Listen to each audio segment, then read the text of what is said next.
Selamat berjumpa kembali dalam program e-lifestyle bersama saya, Sasha Vandist. Pemirsa, saat ini proses editing film bisa dilakukan dengan peralatan yang sederhana. Peralatan tersebut adalah sebuah desktop komputer atau laptop, program aplikasi video editing yang murah, serta kamera mini DV. Dengan peralatan tersebut, kita bisa menghasilkan gambar yang baik dilengkapi latar belakang musik dan teks memadai. Teknologi video editing rumahan seperti itulah yang akan dibahas dalam diskusi hari ini. Namun sebelum kita mulai diskusi kita saksikan dahulu liputan berikut ini.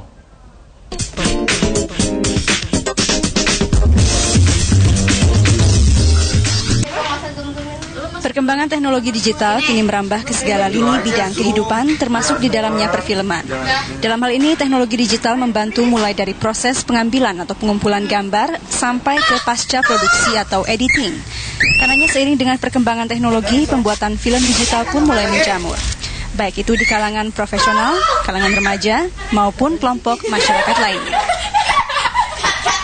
Penggunaan teknologi digital pada awal proses pembuatan film, seperti misalnya penggunaan kamera digital, memudahkan proses selanjutnya.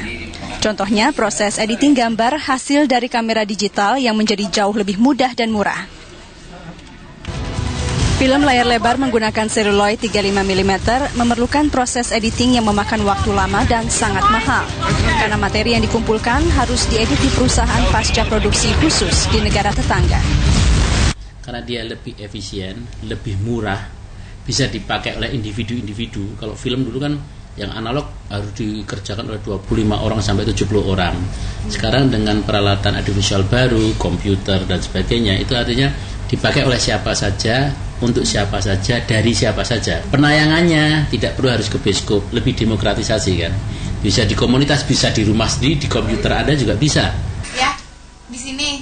Ini adalah salah satu contoh proses editing yang dilakukan oleh sekelompok remaja atas hasil gambar yang mereka shoot dari kamera digital. Walaupun terbilang canggih, teknologi ini mudah dimengerti oleh mereka yang terbilang baru belajar membuat film sendiri. Sekarang kita juga ngeditnya pakai komputer dan tidak ada drop kualitas gitu loh pada saat transfer. Saya biasanya pakai Adobe Premiere terus menggunakan editing card gitu sih. Tapi harus kuat ya memorinya atau... Iya, spesifikasi komputernya mesti sangat kuat dan tangguh dan tahan banting biar nggak ngehang juga sih. Kini teknologi digital ini tidak hanya digunakan oleh para pemula saja. Mereka yang sudah lama berkecimpung di industri film pun mulai melirik kemudahan yang ditawarkan oleh digital video editing. Selain kemudahan, beragam efek tambahan ataupun berbagai koreksi juga dapat dilakukan di komputer-komputer ini. Dampak utama dari semua ini yang dapat kita rasakan saat ini adalah semakin maraknya karya-karya perfilman Indonesia. Terbukti dari banyaknya film-film produksi dalam negeri yang diluncurkan dalam 2 tahun belakangan ini.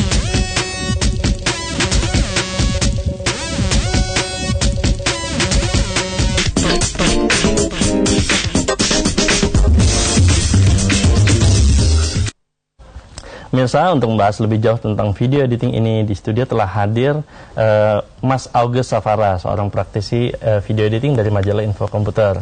Selamat pagi Mas August. Selamat pagi. Oke, Mas August, tadi kan kita lihat bahwa di tayangan ada yang pakai api itu buat bikin efek. Yang menurut saya sih bahaya juga kalau sampai terlalu ini.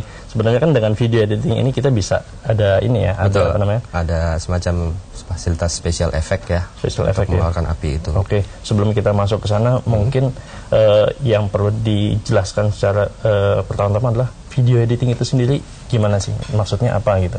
Dalam hal ini. Video editing itu adalah di mana kita melakukan suatu proses edit, memotong gambar video. Bukan film yang 8 menit kita potong itu ya. Kita rekam dulu ke dalam komputer, lalu kita potong sedemikian rupa dan kita bisa memasukkan suara title ya, teks, efek dan segala macam. Itu nanti keluarannya bisa berupa VCD atau bisa VCD, bisa ke VHS lagi ya gitu ya. Oke, lalu sampai saat ini ya, perkembangan video editing ini sampai di mana ya? Sudah cukup jauh. Apalagi dengan sekarang tuh biaya untuk hardware-nya aja udah cukup kita bisa jangkau ya, murah lah istilahnya. Terjangkau. Nah, kalau bisa disebutkan murahnya tuh kayak gimana, tentu hardware-nya ada konfigurasinya itu ya. Betul. Apakah kita perlu PC yang canggih atau gimana? Bisa jelaskan? Enggak perlu. Jadi di sini yang paling penting dalam video editing itu adalah konfigurasi PC kita yang minimal lah gitu. Minimal ya. Tapi dalam minimal pun kita harus perhatikan dua item ini ya. Dua item itu adalah prosesor dan hard disk. Itu dua dulu itu yang lebih penting. Prosesor itu harus prosesor apa tuh? Prosesor itu yang cukup tinggi ya. Misalkan seperti yang udah ada sekarang kan Pentium 4 ataupun AMD Athlon. Nggak perlu dia harus dual prosesor gitu? Nggak perlu. Dan kecepatan untuk mengakses pada saat kita selesai membuat suatu video editing itu kan proses render. Betul. Proses render itu yang bekerja prosesor dan hard disk. Hard disknya itu harus minimal berapa? Kita ibaratkan aja begini, digital video 10 menit kita capture, itu bisa menghabiskan waktu besar size hard disk 4 giga. 4 giga. Jadi sekarang hard disk pun juga udah 20 giga. Udah minimal sekarang udah 40 kali di pasaran. Jadi beli Pentium P4 biasa saja juga sudah bisa ini. Selain prosesor dan hard disk tentu RAM pasti ada. RAM dikhususkan untuk misalkan kita pakai sistem operasi apa. Seperti Windows XP atau Windows NT biasa. Anggaplah Windows XP kita pakai gitu ya. Kalau untuk Windows XP saya rasa 128 mega itu udah cukup. Padahal itu standar juga 128 ya. Ini kan kita bicara minimal kan. Iya. Artinya kalau di atas itu mungkin akan sangat membantu begitu ya. Betul. Lalu itu kan dari hardware dari PC-nya sendiri. Untuk memasukkan informasi tentu ada capture card atau video card. Itu bisa pakai apa? Capture card di pasaran sekarang ini terbagi atas dua model ya. Yaitu capture card standar ya dengan software compression dan capture card kedua itu dengan hardware compression built-in. Hardware compression perbedaannya apa tuh? Perbedaannya gini, kalau dengan software compression komputer kita ya. Berarti tergantung hardware-nya komputer gitu ya. Tergantung hardware komputer, tapi kalau dengan yang hardware compression built-in harga cukup mahal, tapi komputer kita nggak perlu canggih-canggih banget gitu. Betul. Bisa nggak kasih kira-kira kisaran harganya capture card yang biasa dan yang mahal itu? Kalau capture card biasa yang dengan software compression built-in itu bisa kita ibaratkan TV tuner, CCTV seperti kayak gitu ya. Itu harganya sekitar 400-an, 400.000. Itu yang standar ya. Sedangkan untuk lebih jauh lagi yang pro gitu ya, lebih tinggi itu sekitar $800. $800 ya? US dollar. Soalnya saya habis ini nanti mau pergi ke Kulodok mau setting komputer. Soalnya ternyata nggak terlalu tinggi juga gitu ya. Kita bisa. Tapi apakah lebih baik mana kita pakai yang built-in compression atau yang software compression dari sisi harga? Mungkin bisa aja PC-nya yang kita naikkan RAM-nya atau gimana itu. Kan saya seperti yang bilang tadi, hard disk kita perlu perhatikan, prosesor juga harus kita perhatikan ya. Kalau hard disk itu ya lebih tinggi lah. Dengan RPM yang tinggi ya. Kalau Anda bisa dapat sekasi, bagus. Mungkin investasinya lebih baik ke situ kali ya. Betul. Kalau paling nggak, kalau buat saya sendiri saya akan investasi ke situ karena bisa lebih murah. Lalu monitor ada pengaruhnya nggak?